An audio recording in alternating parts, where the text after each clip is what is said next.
this is Anna and welcome to my YouTube channel. Summer is almost here, which means, oh my god, time for Love Island. I heard that this year, 2019, Love Island is back 3rd of June. So guys, let's put that in your calendar. Let's get Twitter ready. Like, I don't even use Twitter, but only when Love Island comes up, I just download the Twitter app, and I just love being on the real time interaction with other people. And if you don't watch Love Island, what you are even talking about on the lunch break with your co-workers during the summer? Like, oh my god, Love Island, Love Island. The thing is that the first season I watched was the 2017 season 3, and I literally don't know what I did with my life during the summers before that. Okay, that sounded a little bit sad. But anyways, they did first season of Love Island in Australia, Sweden and Finland last year. So far I have heard that they are actually making season 2 in Finland as well as in Australia. I couldn't be more excited because for me it means that I get my Love Island dose from June to November. I was even like, I need to refresh my Swedish skills because that means I would have like 4 seasons. Wait. 4 seasons, because first starts UK one, then Australian one, and then in Finland they like shoot it a little bit later, so we get to see that on the November. But the UK one is the best because it's kind of like bringing the whole nation together. Everyone are watching it, so it's nice that you can always talk as it comes with your friends, whereas like none of my friends here understand Finnish, so I cannot talk about it with anyone.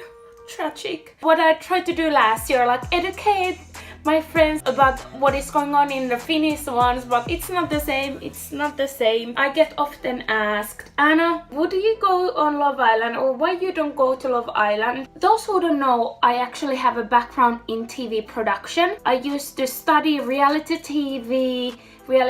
TV's effects on human behavior, things like that. I love reality TV. I have been working on reality TV shows, and I don't like those where they fight and stuff. I like this kind of more like human experimentation.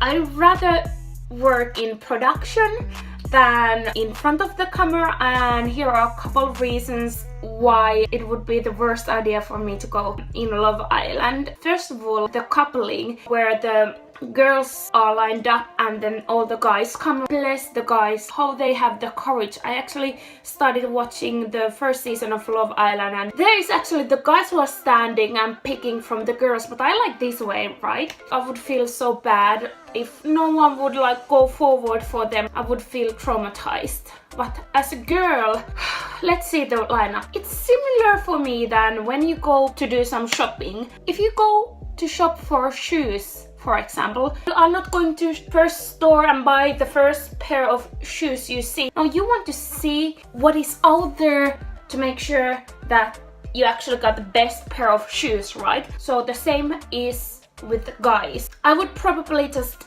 not step forward for anyone. I would like to see everyone before I make my decision, so I would probably just stand there until I would be last. I would be coupled up then like with some leftover guy or something like that, because I would be like too scared to step forward, and I would be too curious to like see if there is something better at that point. So yeah, I would be probably awkward like that. Second reason why I couldn't go there, like, oh, it still breaks my heart what happened to, like, for example, Wes and Laura. Imagine actually managing find someone you fancy there and being like all cuddled up and loved up together, and then there would come some newbie, then like your couple would be like, bye, I don't like you anymore, and you would need to be on the bed and watch them cuddling suddenly and stuff like that. No, like, I couldn't handle that. I would be like, bye Villa, bye, I cannot watch this. I don't even know how fast they seem to move on. After a couple of days, I felt that Megan and Laura were like, okay, friends. They were talking to each other, so like I would probably be crying there like a Niagara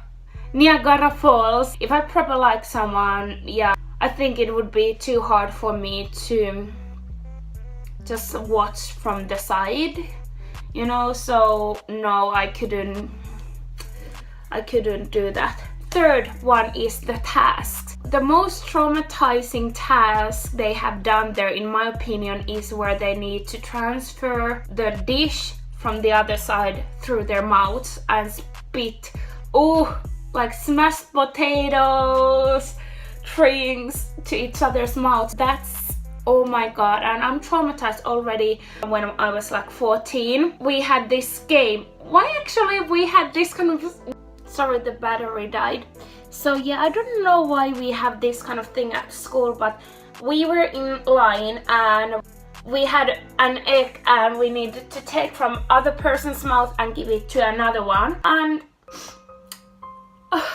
my trauma was that when it became my turn, and by the way, there was my crush in front of me. When I took the egg from him, I was so nervous that I actually crushed it in our mouths. I'm a little bit awkward in this kind of situations where everyone are like, I couldn't even shake a hand if I would know that it's a setup situation where people are watching and I'm like, and shake his hand. I would be probably like really awkward in those tasks in Love Island.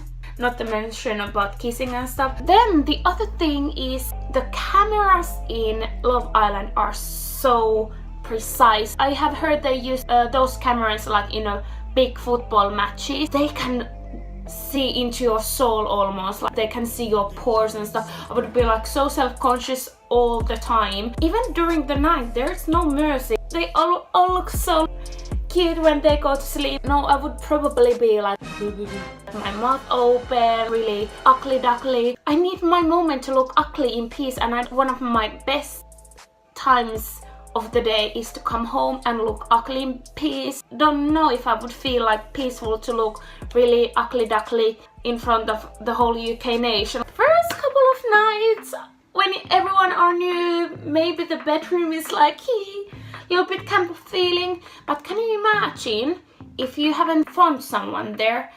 It turns into like a sex cave, right? Oh my god, imagine if you literally are the only one there without like no connection with the couple whatsoever, and you hear like 5 people having sex. Like it turns into a sex cave. And I suffer from insomnia as well. I have suffered from insomnia many years, so for me it would be awkward because the production team sets the times when they go to sleep, when they wake up. So I would like, can I go downstairs and do something? Because I literally don't fall asleep really easily, and especially in that kind of environment, I don't know. And if you have a couple who you fancy, it would be a really weird situation to be intimate in a bedroom where like so many people around you. Then, okay, let's think if there would be a situation that I'm not find connection with anyone. What is the pressure? Last year, Samira, like and Alex, I feel a little bit bad because every new person who came, it felt so forced to try to find connection, especially if you get to that stage where the other couples have been more time together and then everyone tried to just desperately find you someone. It's like last bun effect. So last bun effect is when you go to Tesco's or Sainsbury's and you want to go to buy a donut or a croissant or whatever, and there's only one left and you want it so bad, but because it's only one left, you're like, what's wrong with that one? Because no one else wanted, why I would want it? And then you end up leaving. That's the last bun effect some people have in Love Island. Other thing that would be boring is the lack of music, the lack of books, lack of like every activity. In a best case, if you stay there enough long, 2 months just staying in your bikinis. By the way, why none of them looks never bloated? Like they look always perfect in their bikinis and makeups and everything is perfect. Anyways, 2 months really lying around and talking about other people. Like, I want to speak about dreams, I want to speak about goals. I don't want to speak why Pete likes Emma more than he does Jessica, and why Mark said Sarah this, Todd that. Is Todd even a name? I don't know. So boring, like rumoring, stuff like that. Oh, so boring. Like 2 months? Are you kidding me? No.